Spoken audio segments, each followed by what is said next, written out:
tarde, boa noite, meus queridos.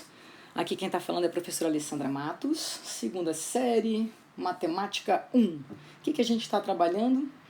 Alguns exercícios a respeito de função do segundo grau. Estamos retomando a função do segundo grau.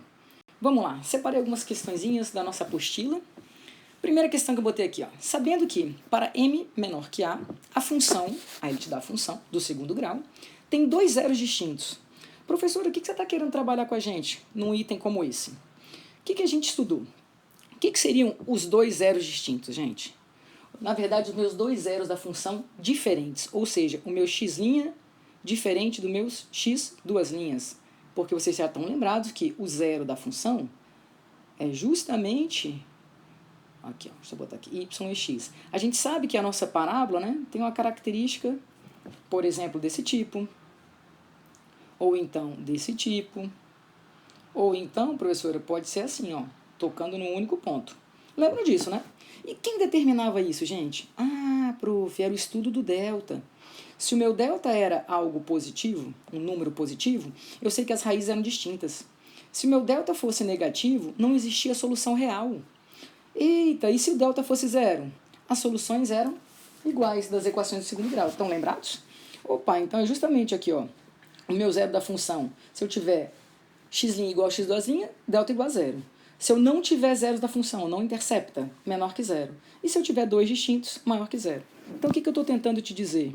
Que quando eu for calcular o zero da função, eu estou te perguntando quando o y é zero. Certo? Aí eu vou ter o meu x' e meu x duas linhas. Professora, meu y ser zero é nada mais, nada menos, então, que x ao quadrado mais 6x mais m, sendo igual a quanto, gente? Zero. Só que o que eu quero que você perceba? Professora, esse ponto aqui, eu não preciso encontrá-lo. Eu só preciso ter a ideia de que, se são distintos, o discriminante é igual a zero. Então, eu sei que delta, b ao quadrado, menos 4a, c, tem que ser o quê, gente? Maior que zero. Tem que ser algo positivo. Porque se for igual a zero, são iguais as raízes. Ah, prof, então calma aí. 36 menos 4m tem que ser maior que zero. Opa, inequação. Menos 4m maior que menos 36. Toda vez que eu tenho uma desigualdade, se eu multiplicar por um número negativo, o que acontece mesmo? Inverte o sinal. Beleza, prof. 36 quartos. Então, qual é o valor de m? M tem que ser algo menor que 9. Aí ele vira para você e fala assim, olha, se isso é verdade, então eu posso querer determinar o valor de A. Qual seria o valor de A, gente? Olha para o que ele escreveu no texto.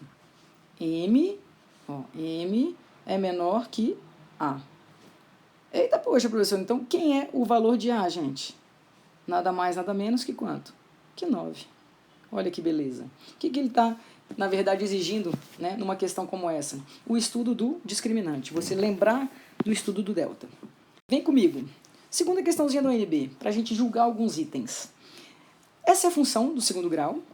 Ele vira para você e fala o seguinte. O valor de C é nada mais, nada menos que B ao quadrado dividido por 4A. Então, isso acontecendo, eu posso afirmar que o gráfico vai tangenciar o eixo X. Galera, justamente eu acabei de mostrar para vocês. Tangenciar o eixo X vai tocar no único ponto. Eita, professora, de novo, então, o que o delta tem que ser aqui nesse caso? Igual a zero. Opa, então calma aí, prof. Vamos botar aqui, ó, item 1. O delta ser igual a zero, ele está dizendo para mim o seguinte, ó, que b ao quadrado menos 4ac tem que ser igual a zero. Ele está afirmando que o c é nada mais, nada menos que b ao quadrado dividido por 4a. Gente, quanto dá b ao quadrado menos b ao quadrado? Zero. Então, eu posso afirmar que realmente isso acontece? Certíssimo. Olha o segundo item. A função f de x, 4x ao quadrado menos 12x menos 1, é sempre crescente. Galera, vamos lembrar? O que é uma função crescente? Vamos pensar na função do primeiro grau, só para a gente dar uma retomada. Professor, a gente sabe que essa função ela é crescente, por quê? Para cada valor de x que eu vou aumentando aqui, ó, o que está acontecendo com a minha imagem? O valor de y? Crescendo. Se fosse algo assim, professora, para cada valor de x, né, que eu vou aumentando, o que está acontecendo com o meu y? Diminuindo. Ou seja, aqui é uma função decrescente e aqui é uma função crescente. Vocês concordam, conseguem visualizar que uma parábola, ela decresce e depois no seu vértice ali, ela começa a crescer, por exemplo? Então, essa função aqui, ó, com cavidade voltada para cima, eu posso afirmar que ela vai ser sempre crescente? De jeito nenhum. Então, o item 2 está erradinho. Belezinha, belezinha? Vem comigo, vem comigo, vem comigo. Uma questãozinha agora com contexto, com historinha. A gente já fez algumas parecidas como essa na aula passada.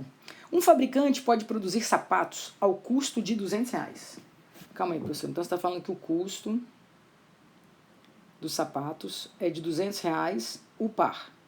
Beleza? Beleza. Estima-se que, se para cada par for vendido por X reais... Calma aí, professor. Então, ele está mandando a gente considerar X como o valor do par.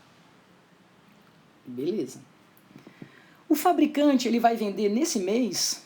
Opa, a quantidade agora, gente. A quantidade de venda. Se for por esse preço, né? 800 menos X. Com X variando de 0 a 800. Assim, o lucro mensal do fabricante vai ser uma função em relação ao preço de venda. Galera, vamos lembrar. O que vem a ser o lucro? Professora, o lucro é o preço que eu vendo, retirando o que me custou. Aí é justamente quanto eu estou lucrando. Então, vamos lá, vamos lá, vamos lá. O que eu quero mostrar para vocês? Como que eu posso, então, calcular o lucro? Vamos pensar assim, ó, em função de quem? De X, que é o valor, né, que ele vai cobrar. Você concorda comigo que se eu for produzir, né, uma quantidade aqui, ó, de 800 menos X, for vender uma quantidade dessa, cada par custa quanto que ele falou? X, certo? Isso pensando no preço de venda. Tá, professor, eu tenho que tirar quanto me custa. Gente, o custo não era de R$200 por par produzido? Nesse caso, quanto eles vai produzir? 800 menos X, que é a quantidade que ele está querendo vender. Isso aqui vai me dar a função o quê? Lucro. O que eu quero que você perceba? Lei distributiva. Ó, lei distributiva. Lei distributiva. Essa vai ser minha função lucro. Vamos arrumar essa função? Deixar ela bem organizadinha, A, B e C? Vamos lá, ó. A menos X ao quadrado, 800 mais 200, 1.000, menos 16.000. Prof, ele está me perguntando para que o lucro seja máximo. Opa, o lucro máximo, ele quer saber qual é o valor de X do vértice, porque ele quer saber quanto vai ser, né? Ah, então calma aí, X do vértice, vamos recordar? Menos B sobre 2A. Olha que bacana, menos B, menos 1.000. Sobre menos 2, isso aqui vai dar quanto? 500. Ele não te perguntou o valor, né, do lucro máximo, ele está te perguntando, na verdade, apenas o quê? Ó, letra B de bola. Apenas o valor do X. Tranquilos numa boa? Beleza, com o mesmo raciocínio, olha uma questãozinha do ONB. Quero que você faça essa questãozinha aqui agora. Tem um produtor, ele dispõe de um terreno em que ele estima plantar 60 pés de maçã. Então, calma aí, professora. Ele quer plantar 60 pés de maçã. Onde cada pé vai produzir 400 maçãs. Opa, então 400 maçãs. É a produção de cada pé. Vocês concordam, então, que se eu quisesse descobrir, né, o número total de maçãs produzidas, seria simplesmente fazer 60 vezes 400? Aí você fala, beleza, prof. Além disso, para cada árvore plantada a mais no terreno, vai ter um decréscimo de 4 maçãs por pé. Calma aí, professora. Vamos chamar, então, de X as árvores a mais, tá? Vou botar assim, ó, árvores a mais. Plantadas a mais do que ele tinha pensado nos 60. Professor, então ele está falando assim, ó, se eu plantar X a mais, o que vai acontecer na verdade? Aqueles 400 que cada pezinho ia produzir, vai ser o quê? Quantas a menos? 4 a menos. Mas 4 a menos por árvore a mais plantada. Eita, puxa, prof. Adivinha o que eu caí aqui? Uma funçãozinha do segundo grau. Se eu fizer a lei distributiva, vamos lá, não custa nada. 4 vezes 6, 24.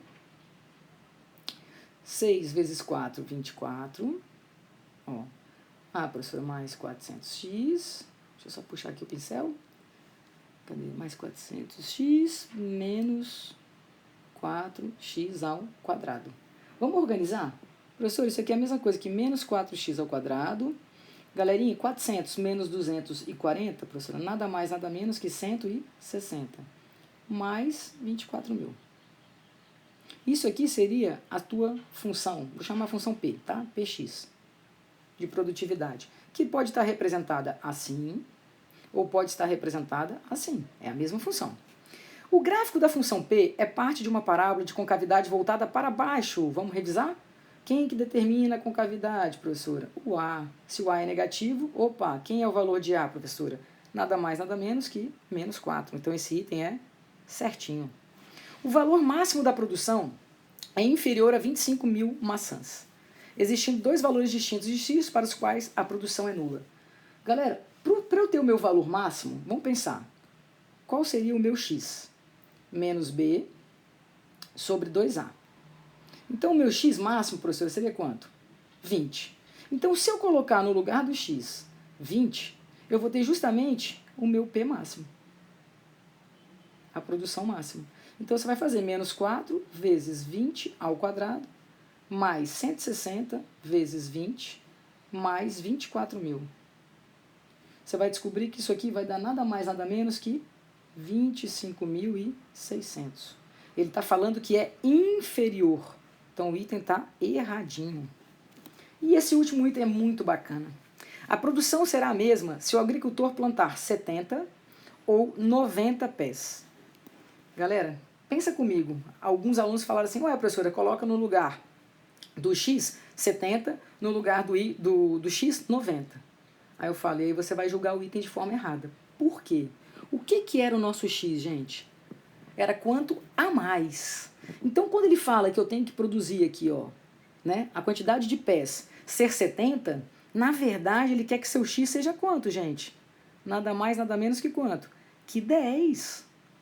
Eita, prof, eu não tinha pensado assim, não. Eu já ia colocar logo, ó, de cara, 70. Exatamente, cuidado. Ah, então quando ele quer que seja 90, o que ele quer? Para dar 90, se eu já tenho 60, quanto a mais vai ser? 30, prof. Exatamente. Ó, 400 menos 4 vezes 30. O que vai acontecer? Façam as continhas aqui, ó, bem bonitinho. Você vai ter aqui no primeiro 70 vezes 360, né? Ó, porque vai ficar 400 menos 40. Prof, quanto vai dar isso? Nada mais, nada menos que 25.200. Quando x for 30, eu vou ter 90 ali, ó, 60 mais 90. 4 vezes 3, 12, então 120. 400 menos 120, prof, 280. Adivinha quanto vai dar isso aqui também? 25.200. Bateu, galerinha? Bateu. Então o item seria o quê? Certinho. Beleza, pessoal? Espero ter ajudado, relembrado vocês algumas coisinhas da função do segundo grau. Um beijo grande e até a próxima.